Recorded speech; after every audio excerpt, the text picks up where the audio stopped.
Uh, I think in Southern Africa, I'll say most countries are developed in that field. My country, for one, Botswana, we have a Whistleblowers Act, which was enacted, was it in 2018?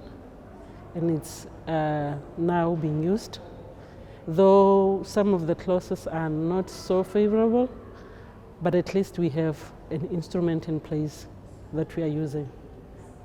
And I wouldn't say it's effectively working, but I will say it's a step in the right direction, as at least we have a document that we can use when our employees are being stressed or have been, the whistleblowers in our offices are somehow violated.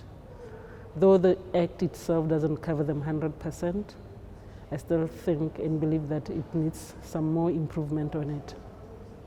Okay. I think in my country we are using the ILO conventions, most of them, and our Labor Act in the country is very, I'll say it's working. A lot of employers are adhering to the Employment Act, and we also have courts, the industrial court, and I'll start with the lower one, which is the mechanism that we use, the dispute resolution mechanisms that we use in our countries.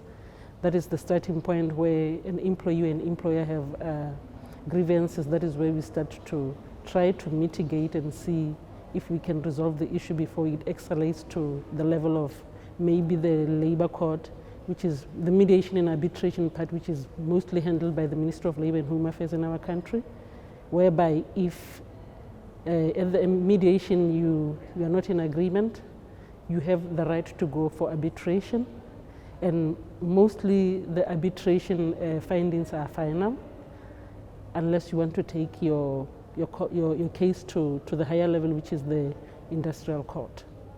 You also have a choice of taking your case to the High Court of Botswana, if you choose to take that route. So I will say that employees in our country have choices on how they want their cases to be handled, and there are some fair mechanisms in place to try to elevate the differences between the employer and the employees.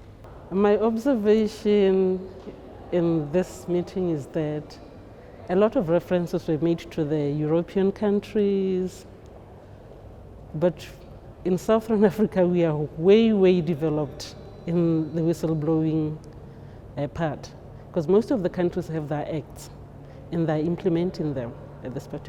So maybe in future, try benchmarking in Africa or asking us what we are doing so that we input our efforts into the reports. Because what I've realized is that since yesterday, everything is all about Europe, US, no African countries, but we have done a lot. I think if you were in the plenary session that we just came out of, you heard Zambia saying that they have beautiful laws. South Africa does, Botswana does, Namibia does. We've done a lot as Southern Africa. So a little recognition will go a long way.